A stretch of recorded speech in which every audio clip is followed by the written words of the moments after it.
Hello there, welcome to Geek Battle Gaming, and my name is David Pistadsky. Today we are going to be doing a review of the A500 Mini, and this glorious little box of wonders is such a cool machine. It is basically a miniature Amiga 500 slash Amiga 1200 slash Amiga 600 slash Amiga CD32 all rolled into one. There's a bunch of things it can do. We're going to be going over all of it. It's got 25 games packed in, plus you can add so many other games and other cool things from your back catalogue of games that you had back in the day. So without further ado, let's get into it.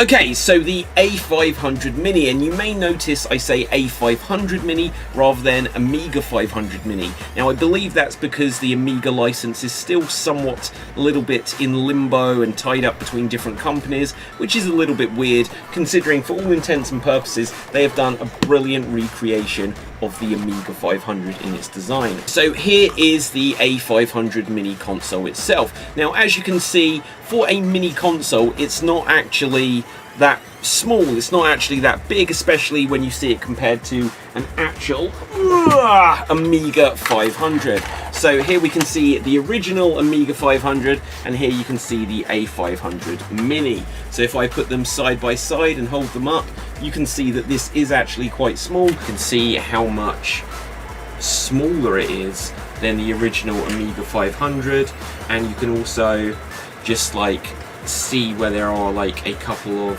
like changes. Obviously it says the A500 here compared to it saying Amiga there, and it's got like the logo they're using on this, which seems familiar to Amiga users anyway, whereas obviously this has got the Commodore logo.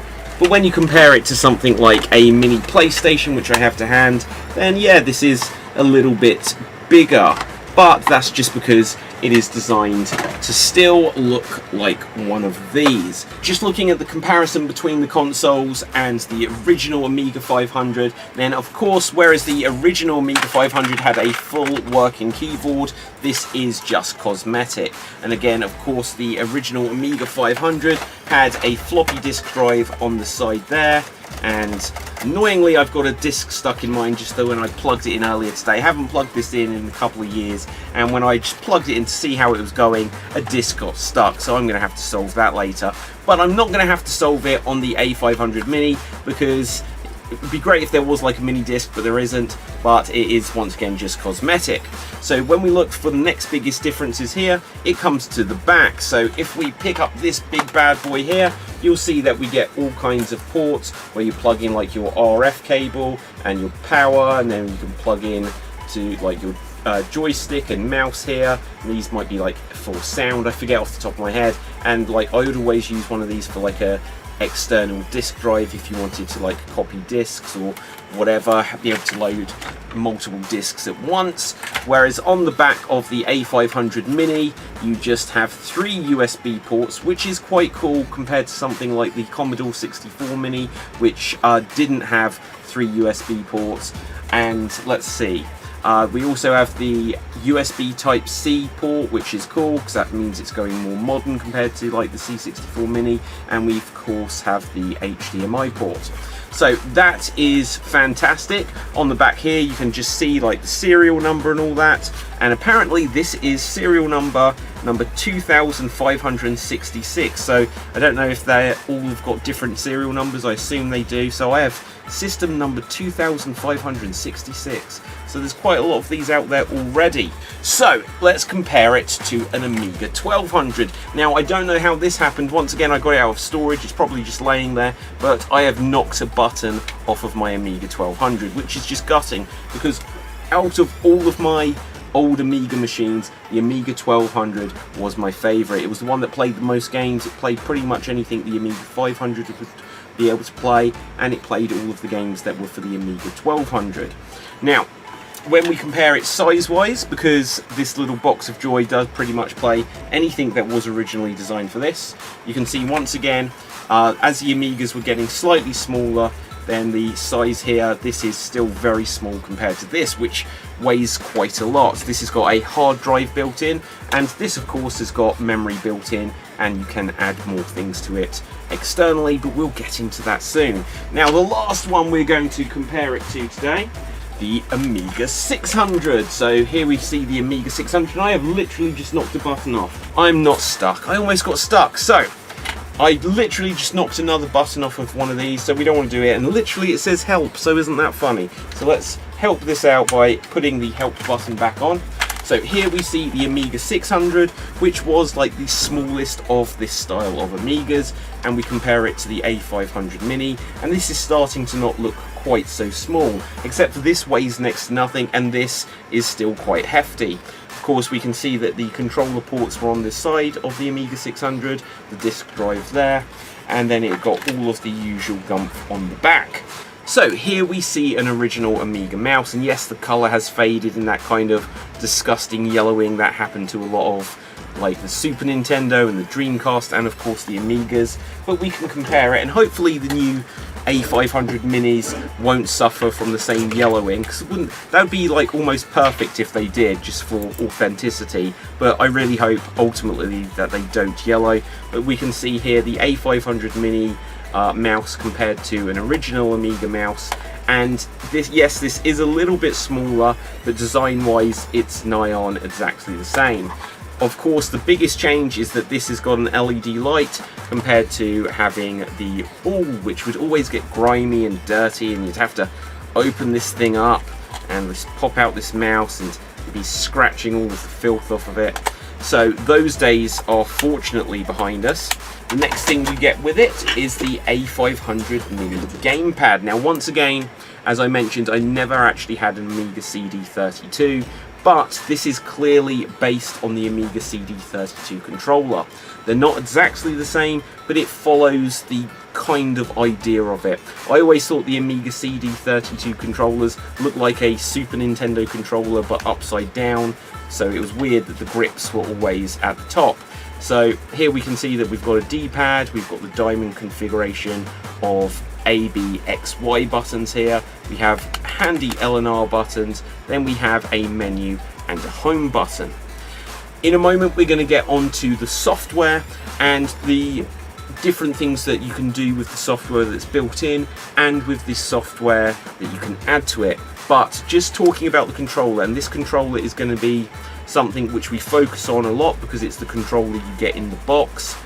It's not perfect. It is what it is in that it was designed to be a homage, however you pronounce that word, to the original Amiga CD32 controller. And it is that they give you one of these rather than give you something like this. Now, this is a controller which I played a lot of my original Amiga games with, until later on I found out that you could plug in like a Mega Drive controller and have some of that glorious D-pad action. But a lot of people will have played Amiga games with like a quick shot controller like I've got here, a joystick, or whatever make a joystick that was their preference. This was based on the Amiga CD32. It's not perfect, but they gave it to you because it was the Amiga controller for a gamepad anyway. Just because of modern sensibilities, having the home button here, to me it feels like that's a start button. So many times I'm playing a game, I go to pause it and I end up pressing the home button and going out of the games, which is what it is. It kind of sucks, but hey, whatever, what can you do?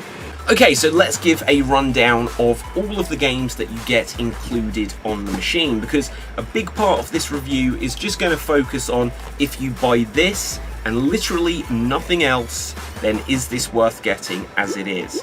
And I'm going to say straight away, yes, quite possibly. It doesn't have the ultimate lineup of Amiga games, but the Amiga games they've given you are a very good lineup, and they know that people are going to add their own games to it. And they'll tell you how I know that they know that we know that we're going to add our own games, because when you got the A500 Mini from certain retailers, it would come with this, and this was a very cool thing to be able to get with it. It's a 4GB USB memory stick, and it is shaped like an original Amiga disc. So let's compare this to an original Amiga disc. So there you can see, obviously, Let's try and see if we can make these the same size on the screen. Woo! Not quite. But you can see that it is basically like an Amiga disc. So there we see it looks pretty much the same. The fun thing about it, as small as this is, it's actually several times thicker than an actual Amiga disc. So this is smaller in that sense. If you go by it being thinner, this you can put on probably all of the Amiga games that were ever made. You could probably fit on this one 4GB memory card, which is quite cool.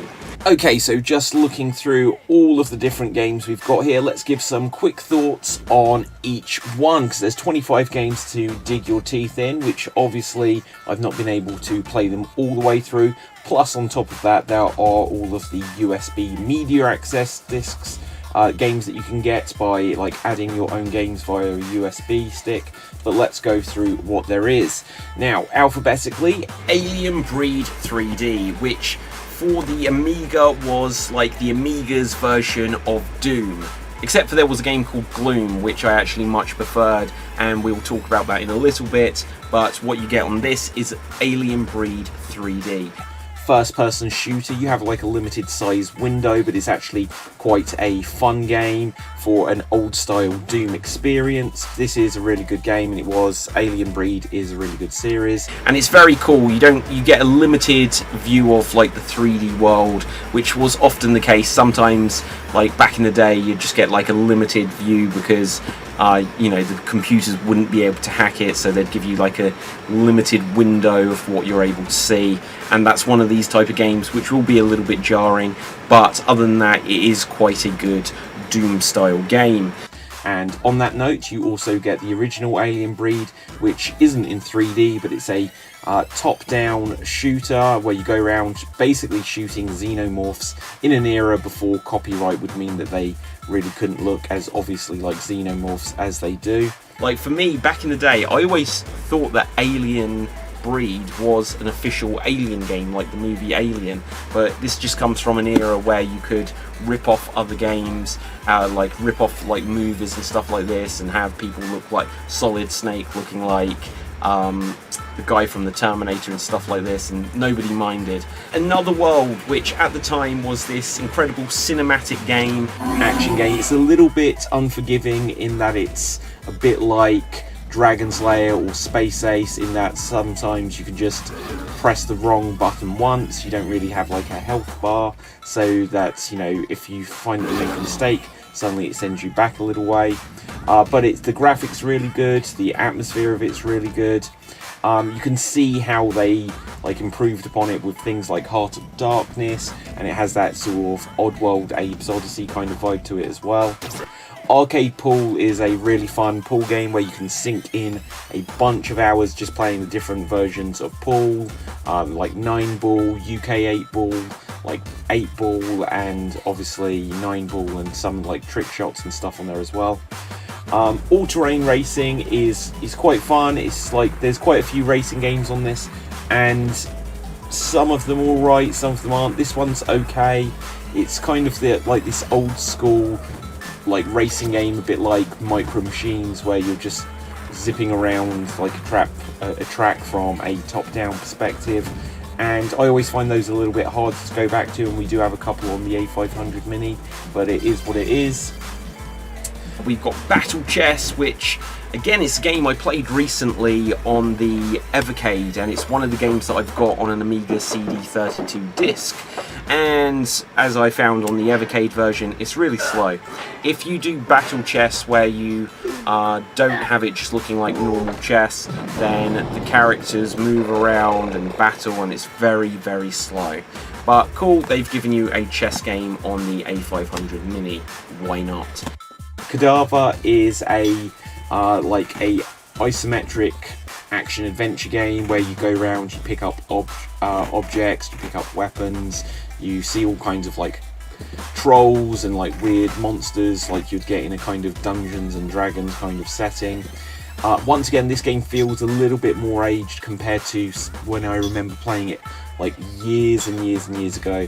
It's an alright game, but I think it's something where you have to kind of get into it and give it the like the effort nowadays. So if you've got the nostalgia for this, you'll probably find it quite forgiving, but I don't really have the nostalgia for this one.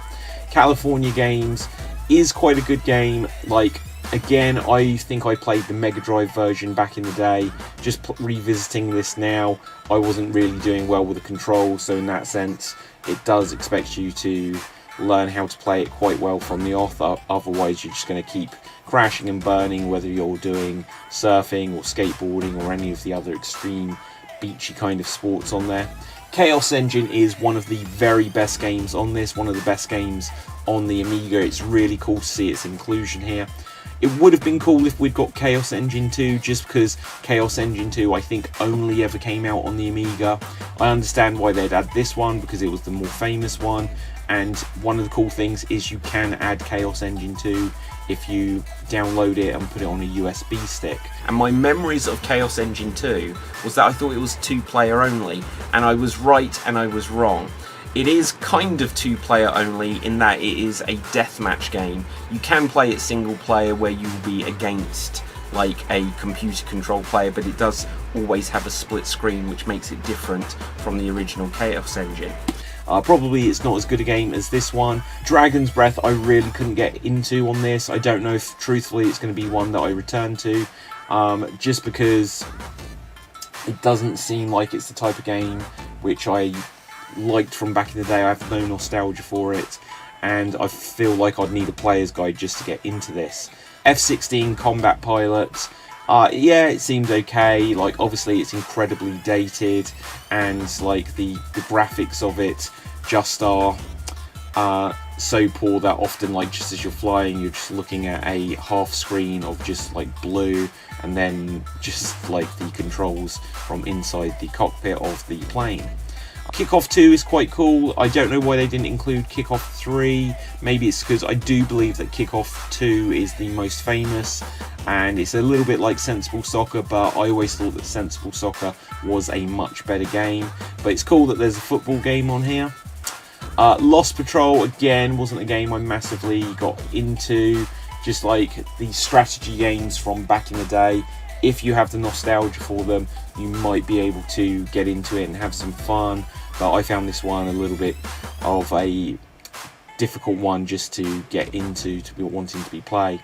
Paradroid 90 is an arcade shooter game, and it's, I think there's even like a better arcade shooter one on the Project X on the A500 Mini. I think is the game I got into more.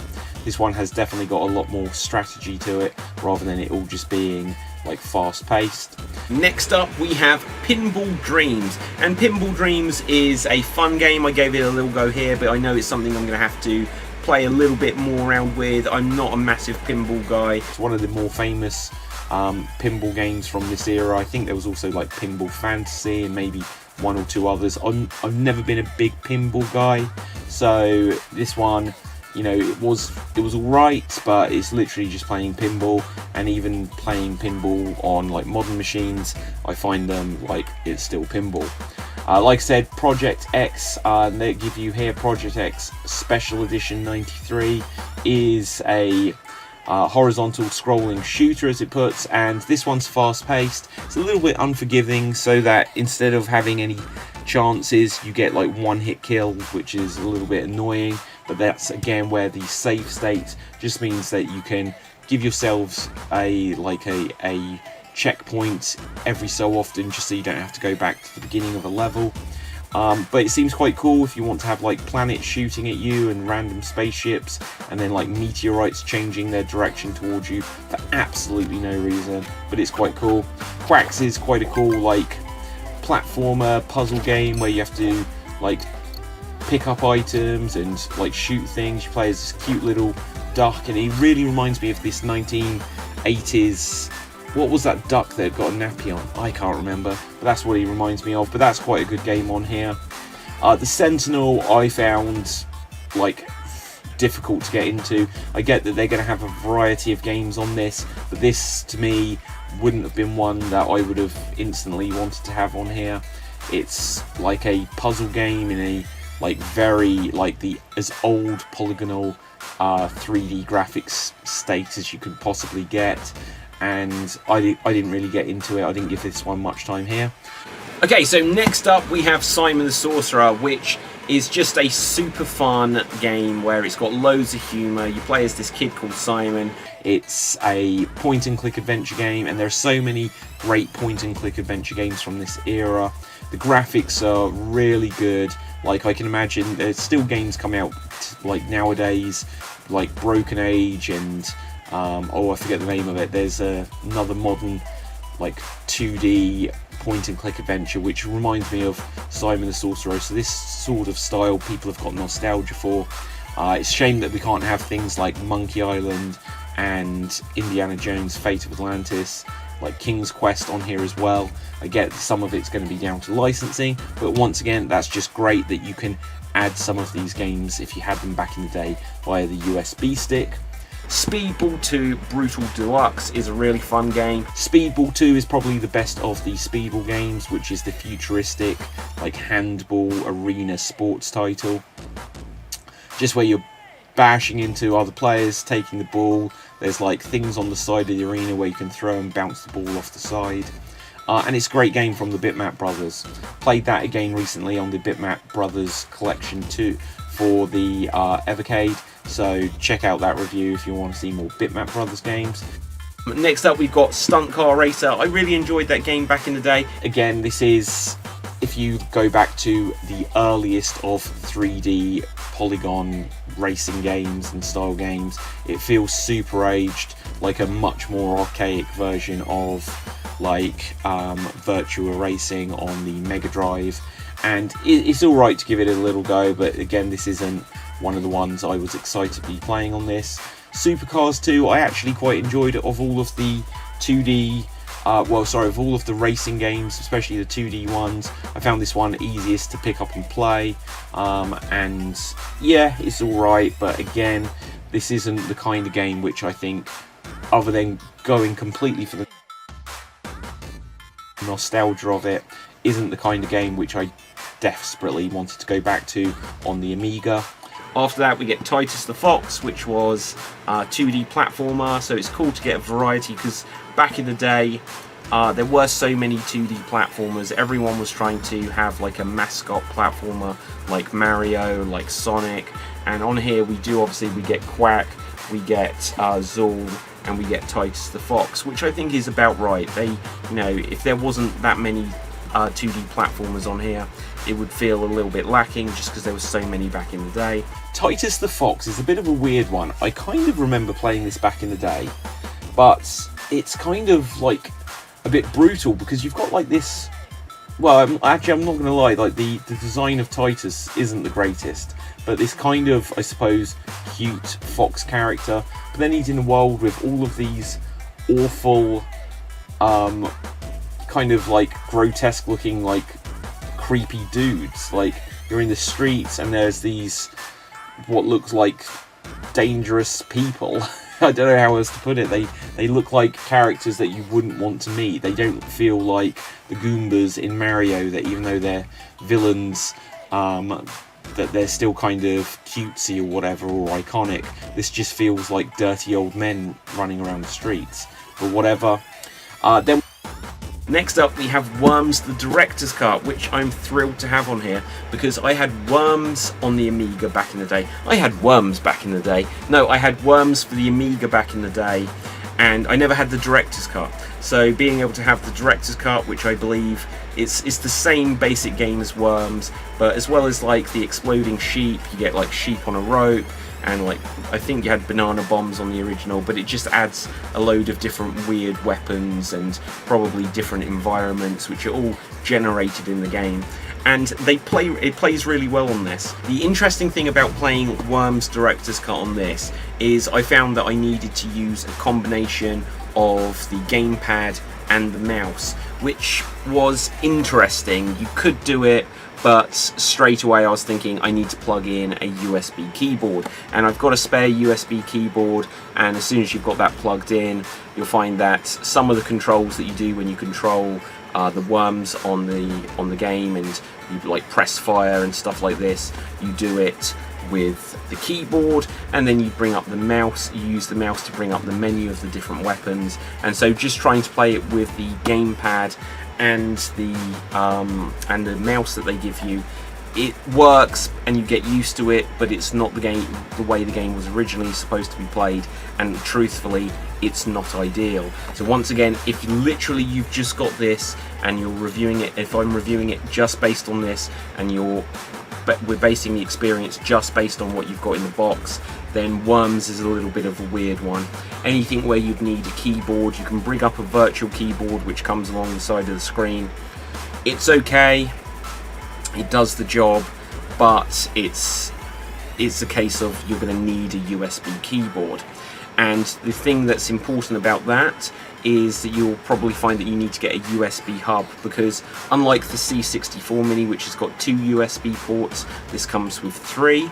But when you plug in the gamepad, the mouse, and this little memory stick of joy, which I've lost again, this little memory stick, it means that all of your USB ports are accounted for. And then we get Zool, which was the Amiga's best equivalent to having a Sonic the Hedgehog type game on there.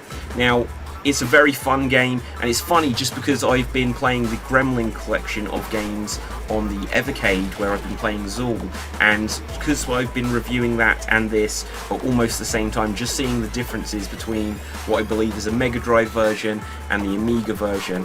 I think the Amiga version looks much, much better, and the thing that I probably found most jarring about going back to the Amiga version is when you play platform games on the Amiga, you would always have to press the up button, the up direction, as a jump. And back in the day, I always thought this was, yeah, it makes sense. You press up and you jump up. And then when I played a Super Nintendo or a Sega Master System, and suddenly you'd have to press a separate A or B button to make your character jump, it seemed really bizarre to me. But now going back to this and trying to press and hold right to run right and hit that up as well, I found that my thumb was hurting really, really quickly, and that might be a little bit down to the quality of the A500 Mini gamepad, but we are going to be trying different controllers with this just to see what works, just to see what is comfortable. Okay, so the next thing we've got on the back here, it says WHD load your own WHD load package games via USB, and then it's got a little asterisk where it says the A500 Mini is compatible with hundreds of classic Amiga games. Games must be legally obtained. Now, fortunately for me, I had a ginormous Amiga collection that I've gathered over the years. Now, because I haven't used them in a while, I plug in my Amiga 500 today and I find that Super Space Invaders, the disc gets stuck, so instantly my Amiga collection would be inaccessible unless I can get this out and work out what's wrong with the drive. Probably just needs cleaning up or oiling up if it hasn't been used in a while. What's cool is that built into this machine they give you Alien Breed 3D. I've got the Killing Ground, which is Alien Breed 3D 2, and I'll see if I can get that to be able to give that a go.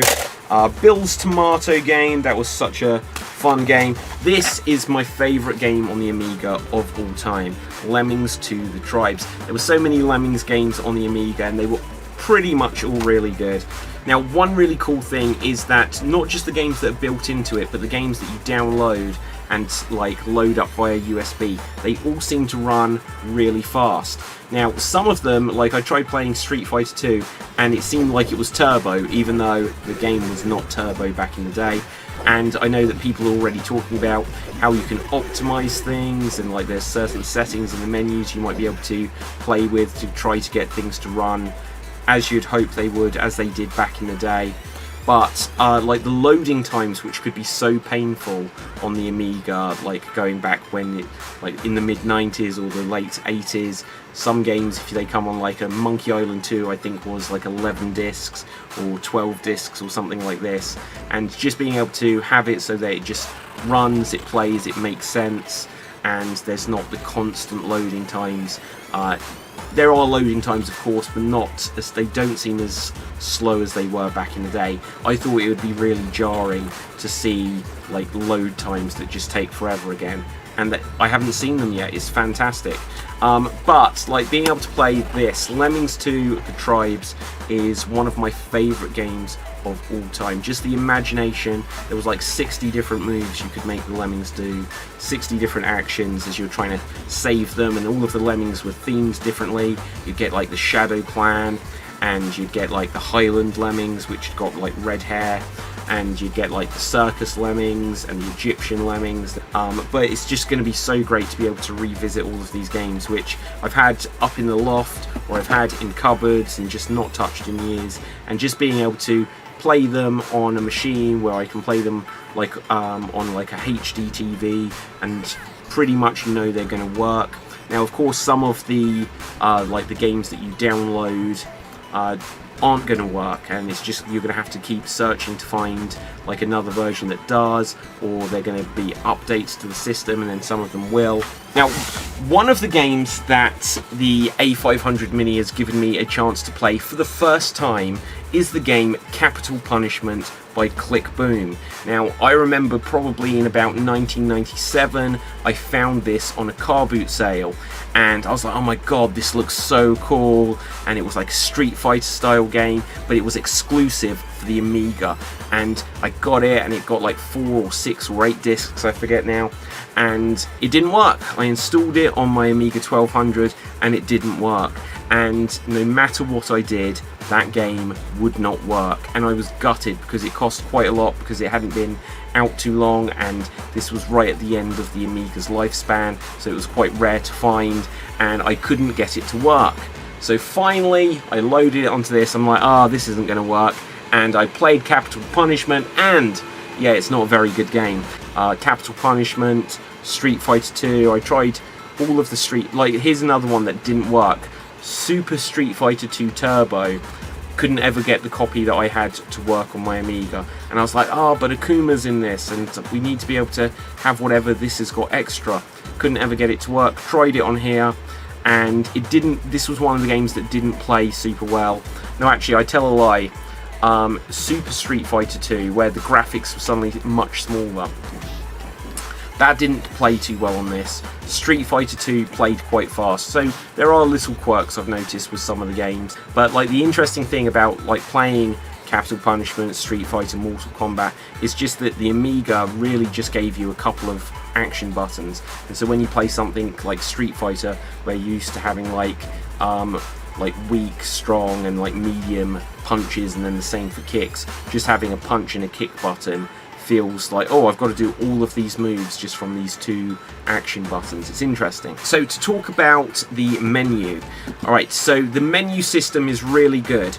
It makes it easy to see like the box art, get information on the games. It tells you how many players, or whether it uses a keyboard, so whether it uses the mouse or the gamepad rather.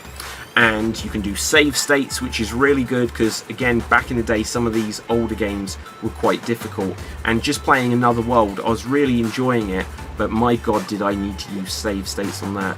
I didn't remember how much it felt like a Space Ace kind of or like Dragon's Lair style game, where if you press one wrong button then it's game over. Now it does send you back a little way, but just the amount of stuff you're repeating on it, I felt very grateful just to be able to do the save states.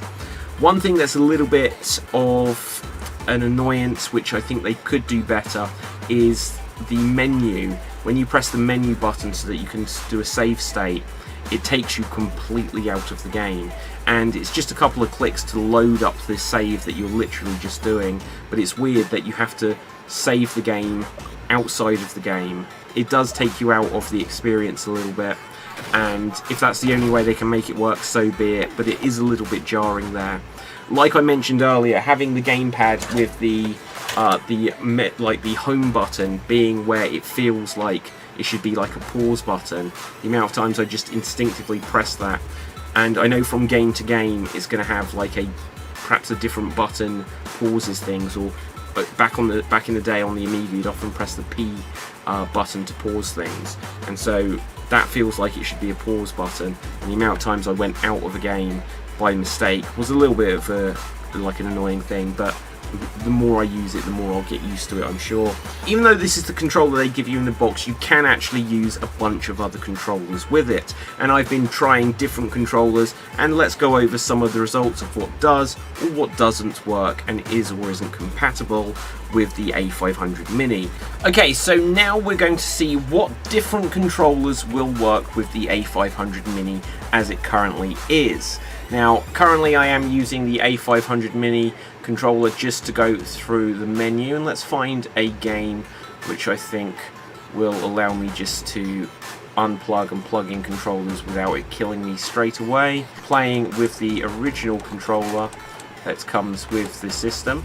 Let's unplug this. Next up, I have an Xbox One controller, and so far it's not recognizing it. It's not recognizing it. I got a rumble, so I got some life out of this thing. And yeah, so the Xbox One controller is a no-go. So let's see if the Atari VCS controller is gonna work. That would have been so cool, just to be able to play with an original controller.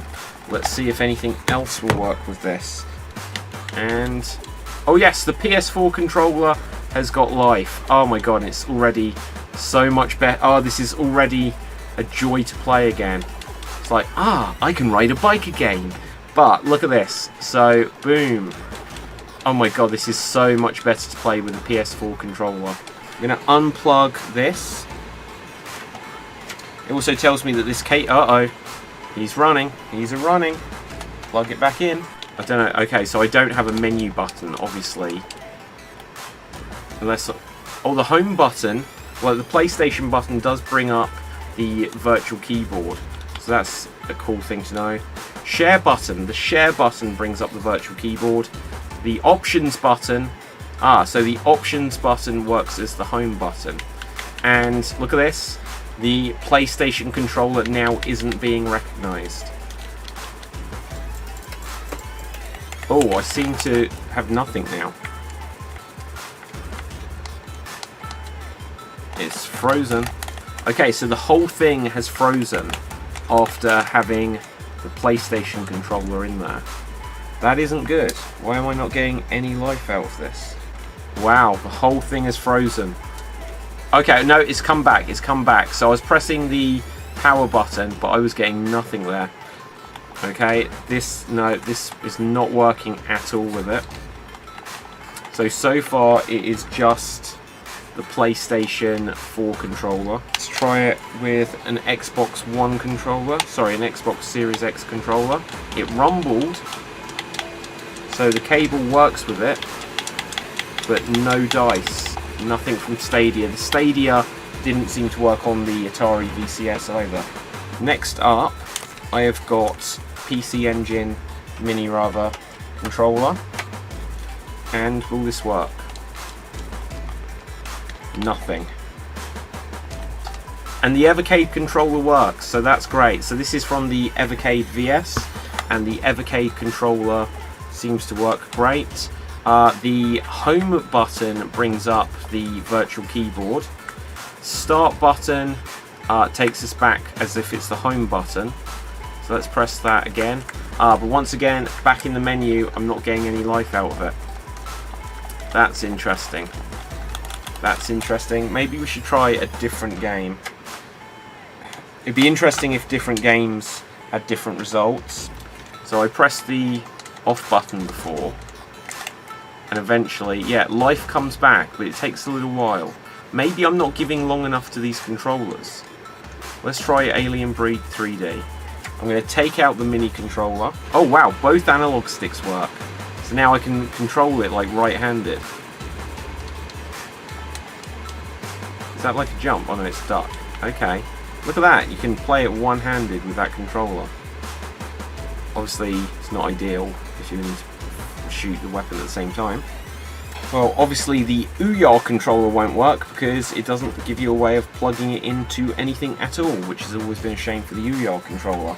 And look, I pressed the PlayStation button and the PS3 controller is working. Analog, yeah, this works great. So PS3, PS4 is good. Okay, so having done a bunch of tests, what I found is a PlayStation 3 controller. It had a little bit of a glitchy where it was a bit frozen rotating the character, but now it's working absolutely fine. So you can play on your A500 Mini with a PS3 controller. The PlayStation 4 controller was the first one I found that worked really well straight away. Other PlayStation controllers didn't work. The Evercade VS controller worked a treat. The Xbox One and Xbox Series controller was no good. I don't even know why I picked this up. It doesn't allow you to plug the Ouya controller into anything. This is just for Ouya. What else did I try? The Stadia controller didn't work. My controller of choice for it is going to be the Ps4 DualShock 4 controller. There we can see I am controlling the menu with the PlayStation 3 controller, and the way I got it to do it, maybe this is bad for it, I just like tapped on like the power button and it seemed to reset its brain and now it's working. Maybe you shouldn't do that, hopefully it wouldn't damage any data. So there we have it, that is my review of the A500 Mini, and I am just absolutely blown away by how amazing this is. Like the very first computer I had at all was an Atari 800, but we had it for a very short amount of time. It wasn't quite what like my family were happy with, it didn't 100% work. And then for a little while we didn't have a computer, and then boom, we got an Amiga 500, and we had like a ton of different games, and games were all quite cheap for it. And so I've got so much nostalgia and great memories of the games. Like, I don't know that Workbench is working on this yet. Like, I'll be honest, like the operating system, Workbench, which was back in the day what I experienced before I experienced Windows. But there you have it. Like, I think this is brilliant. I think this is one of the very best mini consoles that has ever come out. Like I said, I've got huge amounts of nostalgia for the Amiga. The games on it, just to very quickly go over them again, I don't think it's like the absolute best lineup of Amiga games, because if you were going to have the best lineup of Amiga games, I think you would have the original Lemmings, even though I prefer Lemmings 2. But I just think it's iconic to the Amiga. I think there are some like other licensed games like Batman the movie or RoboCop. You know, the Terminator 2 arcade game was a great game on the Amiga, and you're not going to get those. WWF you're not going to get on here. There isn't Cannon Fodder. Cannon Fodder is missing. We don't have Sensible Soccer or Sensible World of Soccer. Like I said, it would have been great to have Gloom on here. So it doesn't like have Indiana Jones and the Fate of Atlantis. It doesn't have Monkey Island or Monkey Island 2 LeChuck's Revenge. So there are like some very like famous Amiga games which aren't on here. But for what you do have, like my highlights are definitely Worms, Zool, like Another World is a tough one to be able to play, but because you can do those save states, I'm really getting into that game. Arcade Pool is really good, Speedball 2 is really good, Simon the Sorcerer is fantastic. You know, giving you both Alien Breed and Alien Breed 3D is just great. But then the biggest thing about it is they have completely embraced the idea that they know people are going to add their own games. Just in terms of game preservation, I just think this is a fantastic step to make sure that the like Amiga continues to live on, and who knows if this will help see that more games are made that are compatible with it, more games that are made for the original Amiga hardware that can then find new life, you know, and just like this new run of retro themed games, which is what I'm so much about at the moment. Just playing, like I mentioned it a couple of times already, but playing games on the Evercade, playing games on the Atari VCS. I just think that there's such a great scene for like retro games, retro inspired games, new games for old hardware, and this keeps the Amiga alive. This is gonna keep it so people can keep playing Amiga games, and hopefully it may even lead to new interest in some of the games that we haven't had sequels on for years and years and years, because clearly people still own the rights to Alien Breed, and it's like, well, let's get a new one. There may have been something during the Xbox 360 era or something, who knows, but let's get some new Simon the Sorcerers, let's get like a new Chaos Engine, for goodness sake, guys. But anyway, that is my review of the A500 Mini. I'm sure I'm going to have lots more videos looking at the games individually and just some of the games that I want to load up and play and revisit from years and years ago, and I'm going to have loads of videos on them. Like I said, I'm going to have tons of videos on a lot of these retro inspired consoles. I've got a video which I'm working on at the moment about the Intellivision, and I do mean the original Intellivision. Can't be about the Amico because at the time of making this it still not out. But so look out, I'm going to have this video about the Intellivision, play some Astro Smash on there. I'm going to have a video about like the PlayStation Pocket Station and a bunch of other stuff. So if you enjoy like retro games or peripherals for game systems and stuff like this, please smash that subscribe button.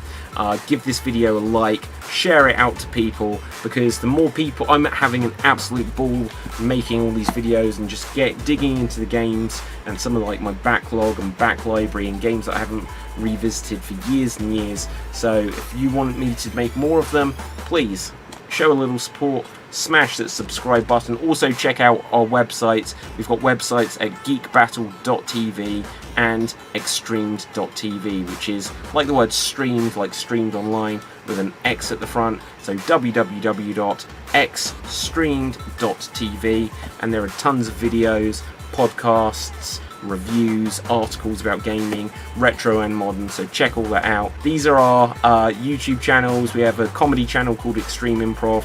We have one which is all about geek culture called Geek Battle, and this of course is the Geek Battle gaming one.